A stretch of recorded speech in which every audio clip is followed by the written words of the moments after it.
Hello, everyone. Tonight we have Daryl, who is not our typical guest here at Educational Norm. Had to be educated, but he's educated enough to be here. But Daryl is not our typical guest here. But I felt hearing his story would be a great way to promote the work and life balance that so many of us need. From his blue collar roots to an inspirational author, his path to his current life was filled with potholes, triumphs, and a great deal of soul searching. He currently has two books available for you to read: When I Stopped Fighting, The Unexpected Joy of Getting My Head Out of My Ass, and the second of his trilogy, When You Stop Fighting, The Road You Are On Is Your Own Asphalt. Daryl is also the host of the podcast When I Stopped Fighting, and I'd like to welcome Daryl to Educational Norm. Thanks, Norm. I appreciate you having me. Good to see you again. I have to start off by being full disclosure. Daryl and I go way back. It wasn't like he just popped on the scene today in my life. We go back to the college days, and he was my RA, which is rather funny when you think about it. That Sorry. any of us were in charge of anything. Yeah. um, but I have to say that when I did your podcast, I learned a little bit about you that I didn't know, and also reading your books, I got to learn more about you than what I thought I knew. And I've gained a lot of insight, not only about you as a person, but life in general from reading your books. So I appreciate the work you're doing. Thank you. I appreciate you saying that, Norm. I love the fact that we go back so far because, we go back in our lives and so many people sort of drop off along the way. And the fact that you and I have been able to maintain a great friendship has been wonderful. Well, we were lucky enough to spend a little time together this fall at our college homecoming, where we did a massive book signing where we got to see some old friends and make some new ones, which was fun. And I'm hoping that we can get together and do something similar again soon. But I want to get into our little talk today. And like I said, you're not our typical guest. Usually I'm interviewing people about education, but I'm finding more and more people need some inspiration, so need some insight, need some food for thought. And I think your books provide that because teachers are stressed right now. Teachers are overwhelmed by a lot of things. And I think your books lend to that very well. So let's start off. Let us introduce you as a person. So give us a synopsis of your life and how you came about writing your books. They're not novels yet, are they? Are they big enough to be novels? No, no, I don't know. No, they're less than novels, I like less than whatever that novels. is. It's Yeah. good. So give us your little background here on why you do what you do and where you came from. Sure. Thanks for the opportunity to talk about this stuff, Norm. I appreciate it. I come from the Midwest, and I know we both come from the Midwest. I don't know why we're friends with the whole Michigan Ohio thing, but we are, and it seemed to worked out quite well. For you Um, lately, yeah. well, this year it worked out pretty well for me. Oh, in the last 3 years, but Move on to your story, all right? sorry. Um, So I grew up in the Midwest. I grew up in a fairly what I would say was a typical household. My dad was a mechanic. He worked for General Motors, and I think a lot of people's dads in the Detroit area, which is where I hail from. They worked for either GM, Ford, or Chrysler, and that was just part of what it was. And it was a very blue collar upbringing. My mom took care of us kids and took care of the house and that sort of thing. And my dad worked. He worked a lot. He worked a lot of overtime, and he was a fairly tough guy. He was. And I don't mean tough guy like they say tough guy these days. I mean a pretty tough dude overall. He was pretty strict. He was a Navy veteran, and just he grew up in a very blue collar environment. His dad was a firefighter, and that was just how we were raised. We were raised with discipline. We were raised to say please and thank you. We were raised to have manners and that sort of thing. My mom was in charge of the manners part of it, and I feel like my upbringing was fairly typical, kind of Protestant work ethic sort of thing, work hard, get ahead, all that kind of thing. And that was great. I have no complaints. My only complaints I have about is how I got into being sort of a problem kid in my early teens, and I started, with drinking, which I think is fairly typical for most folks to go through that stage of their lives. And I took it to a point where, without going into too much detail, but got involved in a lot of drugs, got involved in, just getting in trouble and petty crimes that I never went to jail for, surprisingly, but I didn't. And just, the biggest taxing part of it, I think, was how it affected me. I was miserable. I couldn't look people in the eye. I didn't want to. I didn't want to live the way I was living, but I didn't know that there was another way to live, and that was what brought me.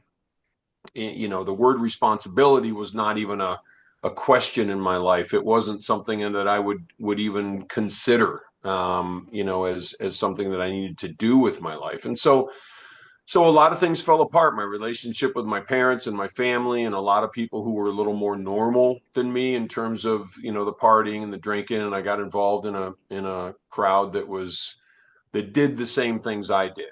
And there's only one place that leads, and it's not a good place. So I was, it was basically an intervention when I was 18 years old, and I went and talked to a drug counselor, and at the end, he recommended that I go into a 30-day inpatient. Actually, he wanted me to go into a 60-day inpatient program, but I ended up, they didn't have room, so I ended up going into a 30-day inpatient program. And that was when I was 19. I was just 19 years old at that time, and how I like to portray it is that's where my life began. That is a great background. And I think that, since a lot of educators will be watching this, what role did education play during that time when you were really struggling with just figuring things out? I did I did what I needed to do to get by. And that was kind of how I was at that time. I honestly, I don't remember studying. I remember doing a whole bunch of cheating. I remember doing a whole bunch of things that were wrong, just not what I was raised to do, which was a huge part of the grinding for me, that friction internally. It tore me up. So I did what I needed to do to get by. In many cases, there were certainly classes that I failed, things that I, did wrong. By the time we got to school, I was on academic probation, to get into the college that we went to. So at that point in my life, it was not important to me. And, as far as a real life sort of education, K through 12 kind of thing. Well, and I wanted you to say that because I think sometimes as educators, we would see a student like you, and there would be some that would be, trying to help throughout the whole time, and some would just write you off like he's a lost cause. Why would I waste my time on him? And look at you now, you're writing books and you're doing a lot more than I would think most of your teachers probably thought you would do. I would say that's probably true. Yeah, I don't think they had the watch out for this guy, he's going to tear up the world kind of thing. They didn't have that flag flying for me. Well, I'm glad you made it where you're at. So I don't want to gloss over the rest of what's been going on. So after high school, we ended up at Adrian together. You were a year ahead of me, I believe, and you were playing basketball and doing your thing, building my loft whenever you had the chance. I always pictured you as a very industrious person that was just grounded. Little did I know all this stuff was going on behind the scenes that you don't talk about this stuff in dorms. It's not an Right. everyday conversation. So take me from the time you entered Adrian until where you're at now and how you processed and how your life changed for the better. Yeah, for sure. You mentioned basketball, so I'll start just a little bit earlier than that, because I got out of the drug treatment program, and while I was in high school, I played basketball, and it really wasn't that important to me, but for whatever reason, I could play. And I got a letter from University of Wisconsin Stout, and they asked me to, if I'd be interested in looking into playing for them, and I just completely blew it off. So I didn't care. There were other things in my life that were more important, which were the drugs and the alcohol and the trouble and all that sort of stuff. So when I went to Adrian, I talked to the basketball coach and just told him, my stats and my history, and he said, "Yeah, come on, let's play." And it wasn't like I was getting a scholarship. I wanted to play because I wanted to feel like I could, and I wanted to, get a college education. And nobody in my family had graduated from college prior to me going, so it was still kind of up in the air whether I was going to actually make it all the way through. But I was about 8 months removed from the drug and alcohol treatment program, and I remember being very motivated to make up for so many of the things that I did. That's kind of what motivated me in the beginning, for my parents and for people that knew me and people that I knew in high school, the teachers. I wanted people to, to think, hey, this kid's getting his life together. So I was industrious, and I didn't come to school with money, and nobody was giving me a check every month or every week or anything like that. So I had to make my money, and I had learned some carpentry, and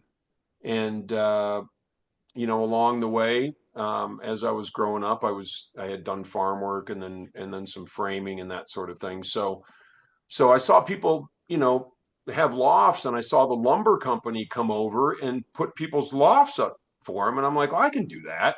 And so I set up outside of the dorm, and it's funny because I have these old pictures of me, with a hammer in my hand and my white sweats and a cutoff T-shirt, you know, swinging the hammer and building the lofts, and that was a great way for me to make money. Unfortunately, and the teachers may not want to hear this, but I blew off probably the first 2 or 3 weeks of classes. For the most part, I would go sporadically, just to sort of say, hey, I'm here. But I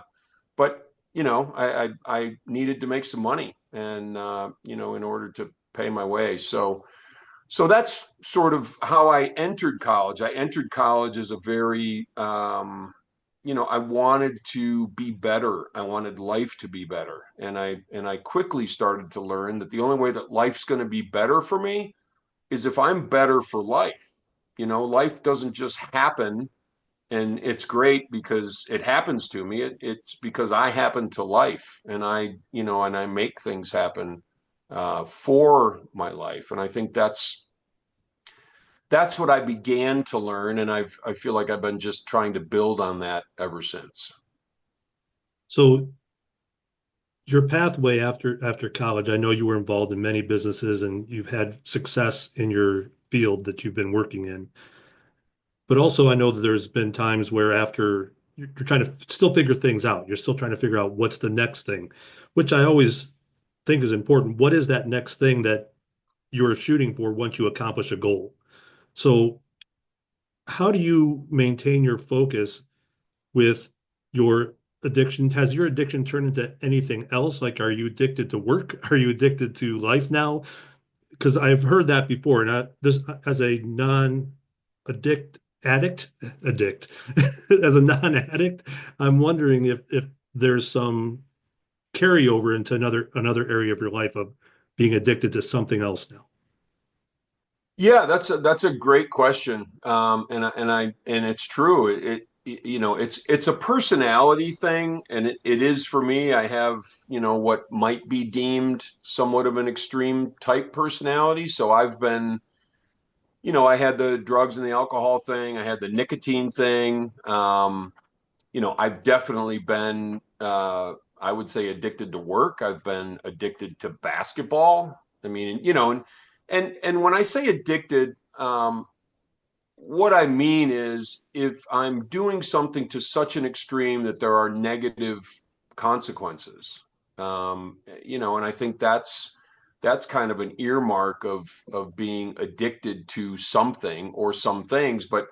but there are, I mean, there's a number of things. There's social media, there's food, there's so many things. There's sex, there's gambling, there's, a ton of different things that we can harm ourselves with if we don't have healthy ways of living, so that we don't have to be, and I hate to say addicted again, but addicted to something that harms us. And so yeah, I've definitely had that. And I watch myself all the time, but in terms of what I'm doing, to I don't want to say slow down, but sometimes that's what it is. Sometimes it's slow down. Sometimes it's stop the reel that's going on, between my ears. Sometimes it's, you know, what I have to do for me is I have to fashion um, the things that I do on a daily basis, my habits and just the things that I do on a daily basis, to try to just overall slow the whole thing down, so that I can not, just jump in and splash around and do things that potentially are damaging to me. I think that what goes hand in hand with that is I know I struggled a little bit getting out of college and not having competition on a daily basis. And I know that, with your basketball background, I know you played for a very long time, even, just pickup games, but you went to some neighborhoods to play intense pickup games. So there's your competition. But once you're getting older, how do you cope without having that type of competition in your life? Yeah, when I was 35, I had to stop playing basketball because the surgeon told me, he said, first of all, he said, you have the knee of an 80-year-old. I said, well, thanks for noticing. But and he said, if you keep playing, you're gonna have a new knee by the time you're 40. And so I stopped playing right then. And I took that energy, because I was playing in 4 leagues. I was playing pickup ball, lifting weights, tons of exercise, all kinds of stuff, just extreme to a large extent. And so I had to quit.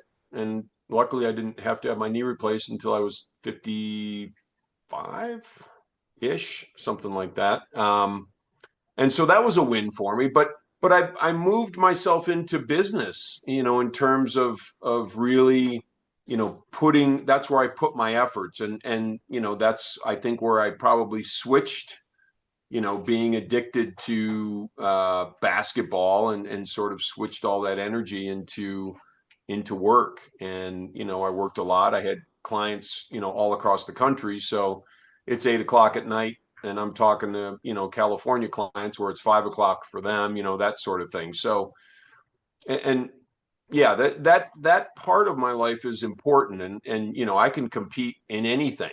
And that's what I've done for a long, long time. So I have to pay attention, and I have to understand that, that I have the personality like that, and I have to work to temper that.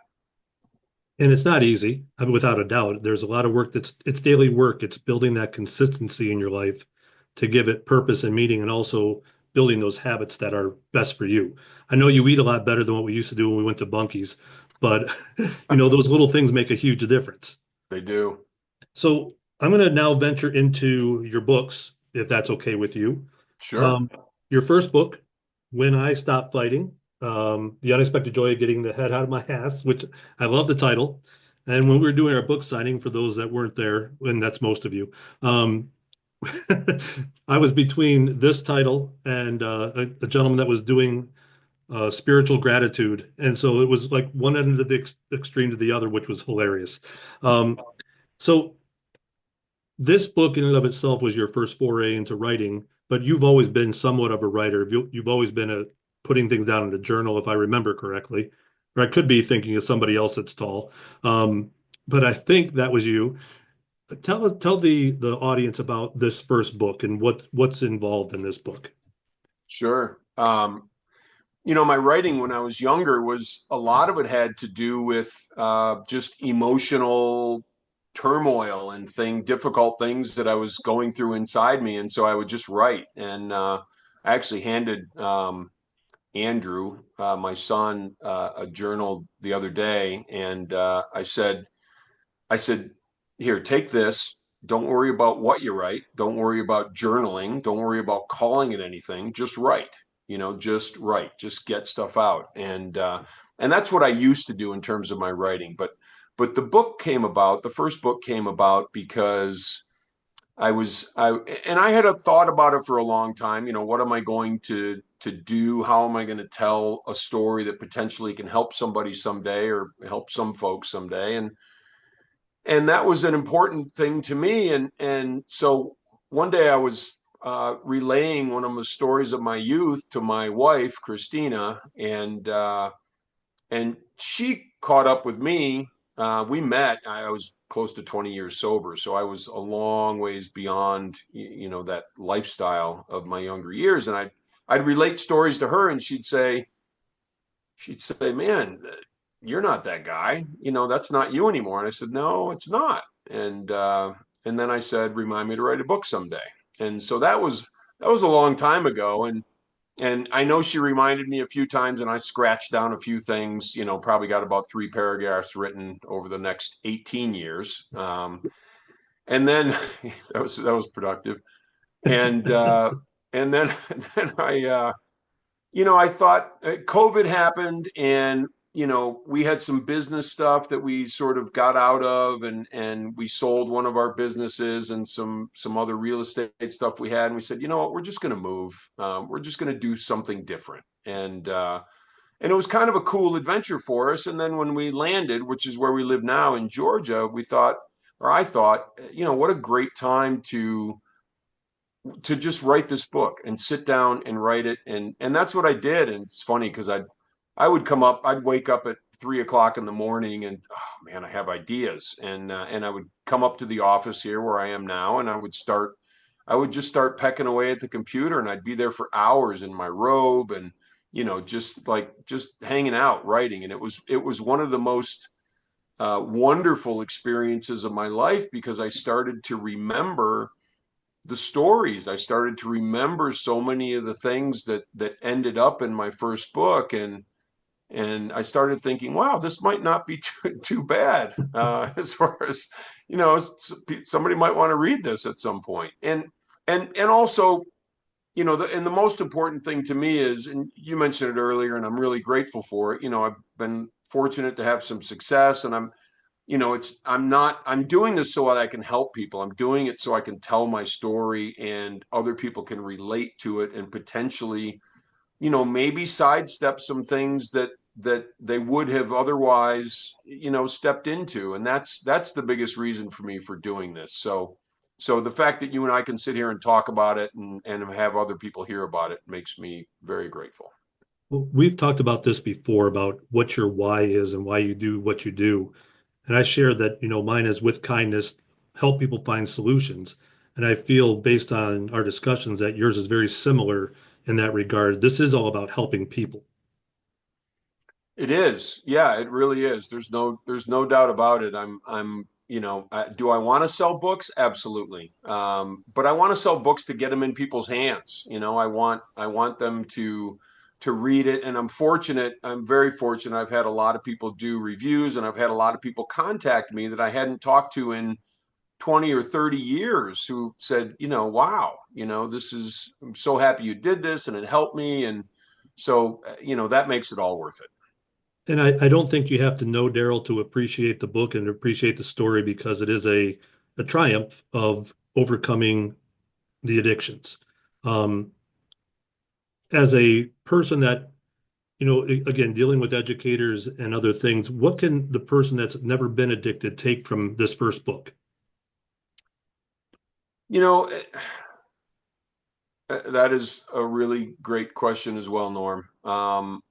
You know, Addiction and getting rid of addiction and what we're addicted to is only one step in the journey of living the rest of our lives. And so for me, setting the alcohol and setting the drugs down and making that decision when I was 19 years old, was only one step in a lifelong process of changing myself. So, and the way to not go back, to an addicted lifestyle, is to change ourselves. And there's a lot of people in this world who aren't addicted to anything, but they're also not happy, or they don't wake up in the morning with a smile on their face, or they're not looking forward to living, or maybe they're just not feeling the gratitude, that they feel like they could feel, or that joy of life that they could feel. And I believe everybody can have that. I really and truly do. So the book is about my story, but most of my story is the lessons I learned and the things that I needed to get good at, like the responsibility thing, and taking responsibility for everything in my life. So, and a willingness to do things differently, and a willingness to stop blaming, and a willingness to decide to move my life forward and then take steps in that regard. And that's really what the book is about. The book is about how did I work on myself to the point where I wake up every day with a smile on my face and I'm grateful for being alive. That's the drugs and the alcohol are just, okay, I'm done. And a lot of people aren't done. They go through these iterations of relapse and this sort of thing, but that wasn't the case for me. I needed to change me, and I needed to change my life, and that's really what both of my books are about. Well, and I wanted you to articulate that because I think that as you get older, those milestones of your life sort of disappear unless you make them appear on by themselves. Because, there was that first, well, I can drive now. And now I don't know, voting was that big of a deal, but I can vote. I'm an adult. Oh, I can drink now. I'm 21, even though some people start much earlier than that. Um, That wasn't a big milestone for me. no, I'm sure it was because you were sober at that point. It's all Right, good. right. So, True. but those milestones then turn into other people's milestones. Oh, my kid's graduated from high school, or my kid's doing this, or my kid's doing that. And you lose focus of your own self growth, which is so important. What is the next step for me as the caretaker of the family or whatever it may be? So since I read your book, I knew that was the main focus of it, is how to wake up with a smile on your face, which a lot of people that I work with don't. And you can tell that they're not happy with where they're at. So I think your book has great insight in that regard. Thank you. The second book, I am done, by the way, so your review will be coming soon. Thanks, man. Um, the one thing that I really appreciate is your statement, and I forget, it's later in the book, but you keep saying over and over again, I'm responsible. I'm responsible for everything that happens to me. There are things that are going to be thrown at me that I have no control over, but I'm still responsible for me. What, how can you articulate that for anybody, and what's your mindset going into these problems that are thrown your way on a daily basis? You know, it's funny because we go from, or we can go from living a life where we're reacting to all the things that are happening to us, and oh, that stinks, or oh, that's tough, or oh man, I can't believe that happened. And we can fall into um, a blame game, or feeling sorry for ourselves, or whatever that might be, which is the complete opposite of taking responsibility for ourselves and our lives. And not that I'm responsible for everything that happens to me, but I am responsible for how I respond to it. And how I respond to those things is governed by how I treat my life and how I move forward in my life every day. So the theme of the second book is, and sort of how I was thinking about it, is everybody has a wish list. I think everybody wants to be, have some happiness and contentment. Everybody wants to have great relationships. Everybody wants to have some peace of mind. Everybody wants to have some meaning or purpose. And I think everyone wants to have some sort of financial security. And all of those things are very possible. But how do we get there? And the first question we have to ask ourselves is, what is stopping us from getting there? And that's really what I dive into in the book, is how do I change my trajectory? How do I move myself through and past some of the difficulties? I mean, the longer you live, and this, Nor, the longer you live, more people die, more people let you down, more things go away that you loved or you enjoyed, or it's just that's just a part of life. And I remember there's a book by M. Scott Peck, The Road Less Traveled. It used to be hugely popular. I think it's still probably pretty popular, but it was, the theme was that life is suffering, life is difficult. Um, but we don't have to live from that perspective. We don't have to live from the, oh man, this is terrible, or it's interesting because there's so many sort of light and dark, black and white. There's so many things that sit right next to each other, and a lot of times those things are, oh well, this difficult thing happened at work, but then 2 years later you say, oh, I'm so happy that difficult thing happened at work because it propelled me to something else. And I think if we can develop that kind of a mindset toward life, that things, if I'm trying to do the best I can to be as good to myself and as good to other people as I can be, it's amazing how things work out. If I'm not doing that, and I'm trying to take advantage of people, I'm trying to get away with things, I'm doing things that grate my insides, I'm going to have a very different life, and it's not going to be a contented, happy one, most likely. So how do I want to show up every day? That's the question that I have to start asking myself if I really want to change. Well, I love the fact that you brought in that life is about suffering because that goes back to some ancient philosophies. And the person that you were mentioning in that book, I'm sure that's where some of that root came from, is that philosophical edge of life is about suffering, but what do you do with it? How do you treat it? And of course, you're going to have downfalls in your life, but it is how you respond and how you respond to others that's going to make or break the situation, which is so typical in the world of education as well. If you have a student that comes in and has a negative thing going on in their life, you can't control that, but how you react to that student is huge, and it's going to Mm-hmm. make or break the situation that you're dealing with. So those are great, great pieces. You mentioned a book that brought, this idea to you.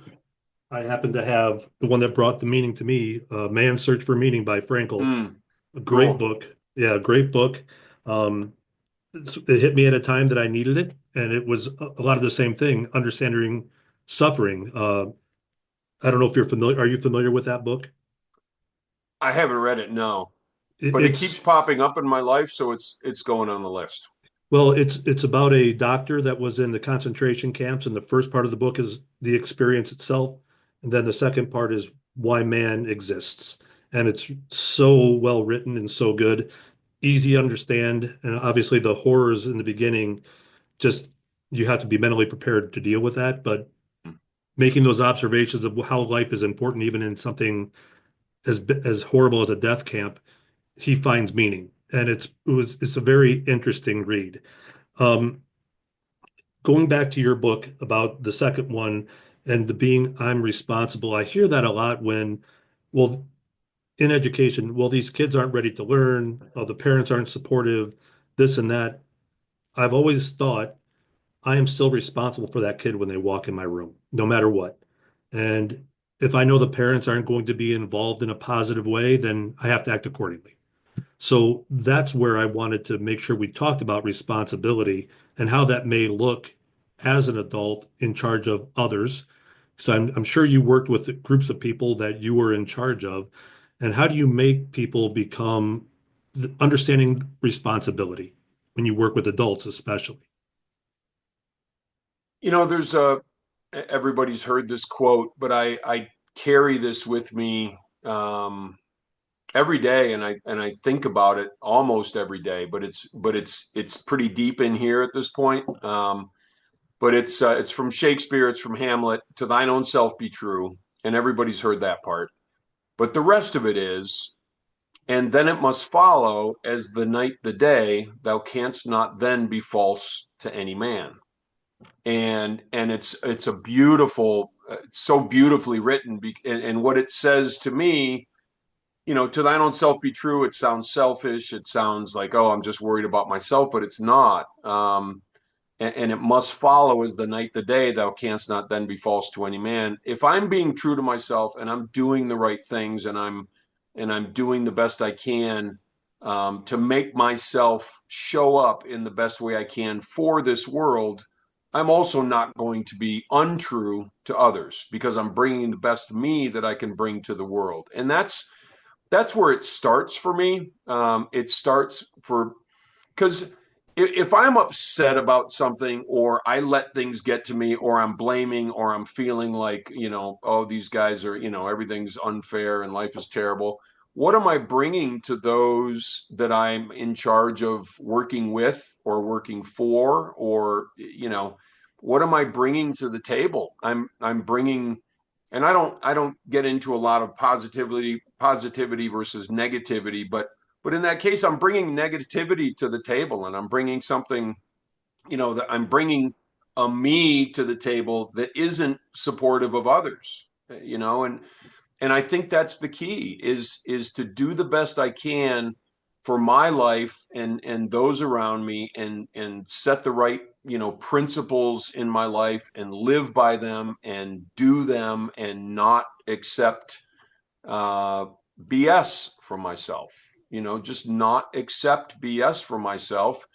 And that policy will carry to the people that I'm in charge of um, affecting. And I think that's absolutely, a number one is who am I bringing to the table? I love that. And I think that oftentimes I'll say, I just want people to be responsible and not have to be held accountable. Because if you're responsible, you're going to do the actions because you're responsible. You are the one in charge of that. So the difference between accountability and responsible, I just heard this actually yesterday. Somebody that I was talking with said, I just want my people to do their job. I just want them without being told, just do your job so I don't have to tell you what to do, which is interesting as adults because we hold kids to that standard all the time in education. But how often do we hold ourselves accountable for deadlines and making sure we're there on time or doing those types of things, not just in our job, but in life in general? I agree, and I'm a big believer that if I'm not expecting the best from the people around me, I'm doing them a disservice.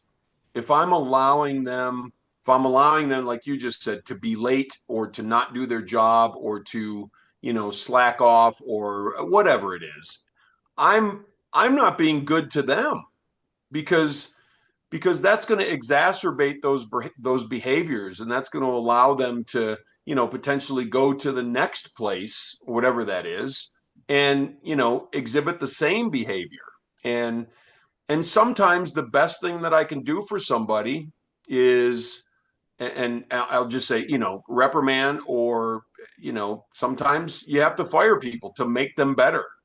You really do. And because they'll say, you know what, at some point, hopefully they'll say that happened to me because of something that I did, and I can't do that anymore. Um, I have people will say sometimes that I'm fairly tough when it comes to what I expect from people. But I also know that it's worked really well for me in business because I'm supporting people in being better. I'm supporting them in doing life in a way that will also make them feel good, you know, and them, be able to move themselves forward. So I can be tough in that regard, but I really do always try to be as fair as I can be and understand the circumstances that people are dealing with and that sort of thing. But sometimes, that whole tough love thing is extremely helpful to people because it allows them to see things through a different lens. And if it's coming from a place of love and not vindictiveness, then it does come across much different. So For it's very sure. important to have that rapport and relationship first. You just can't come in and start ripping people and expect them Right. to take it. You have to build it. Um, Right. so what can we expect from book three? Because you mentioned it in book two that you have a third book. So is it done? What's it about? And when can I get my hands on it? Uh, well, Thank you for that. I've outlined it since the most recent book dropped in October. I I've purposefully not started to write book three. It's basically outlined. It's basically ready to go, but I haven't started writing it yet. And I, I I know myself, so whenever the spirit moves me to start really writing is when I'll start writing. And that might be a year from now, it might be 6 months ago from now, it might be tomorrow morning. I have no idea. But when I'm moved to start writing, I'll start writing. So the third book is going to be about um, what we sort of grow up believing and being told and sometimes being taught, and how that may clash with how life actually works, in terms of what we need to do. I had no idea, and I'll be honest, I didn't know how to live my life from a principled, responsible, perspective until I was introduced to the 12 steps. And that's what really helped me, understand that that's a life that I can live, and it's a very rewarding life. So that's sort of in general what the book is about. It's just what we're handed when we're younger, and I use myself as an example, but and then how that's changed based on whether it's time or experience or some level of understanding, and it's about evolving. It's about moving ourselves forward with a different way of understanding life. If you're not moving forward, you're stagnant and you're dying. So you have to Yeah. do that. I truly believe that. I think there's always that next step. Um, well, I do appreciate your time, Daryl. I'd like to thank you for this great insight you had with us today. Please remember everyone to check out his podcast, When I Stop Fighting. And we never even talked about the title. Where did that come from? What does that mean? Oh, yes. Yes. Well, there's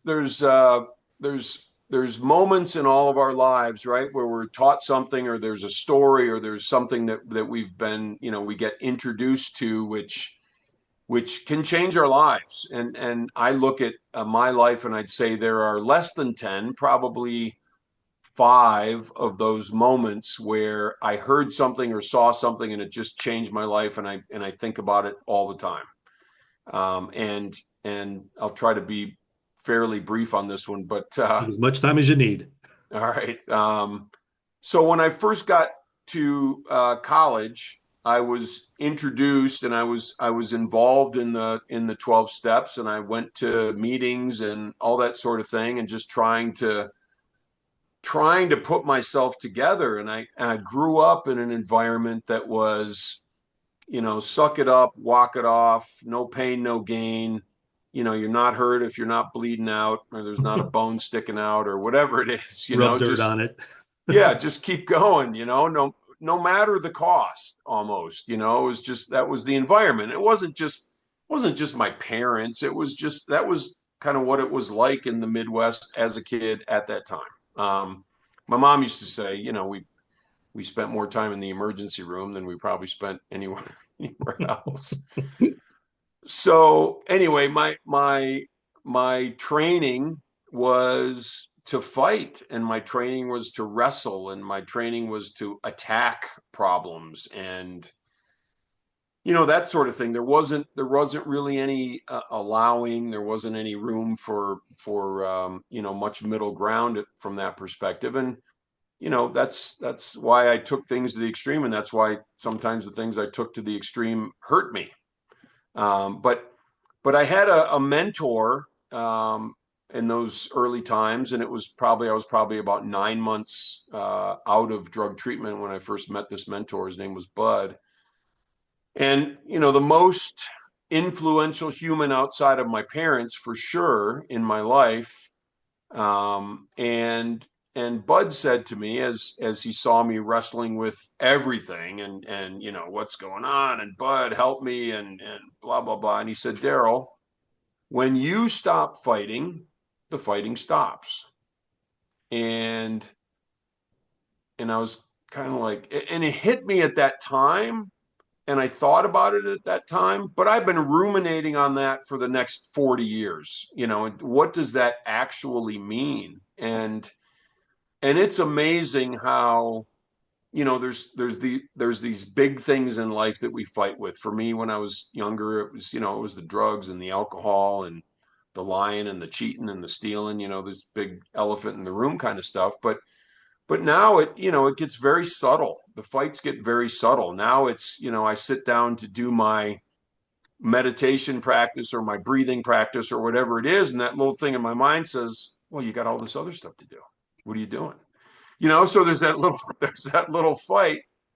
And now I'm normally in a position where I just like, okay, cancel that fight. We're not going to have that one right now. But that's how subtle the fights get, and that's where the title comes from for both books. But the first fight was when I stopped fighting, and the second fight was trying to help other people with their fights. I'm glad I thought of that before we ran off because I thought that was an important piece. So Thank you. again, I'll try to sign off again. We'll see how it goes this time. So again, check out Daryl's podcast, When I Stopped Fighting, and get his two books that are out right now. The third one to be determined. So it's When I Stopped Fighting is the first one, and When You Stop Fighting is the second one. If you don't get either one of those books, it's your own asphalt. How's that? Referring to his book. Good So work. please remember also to subscribe to this channel, Educational Norm, and contact me for information at norm@normpotter.com or visit the website structuredcreativityconsulting.com.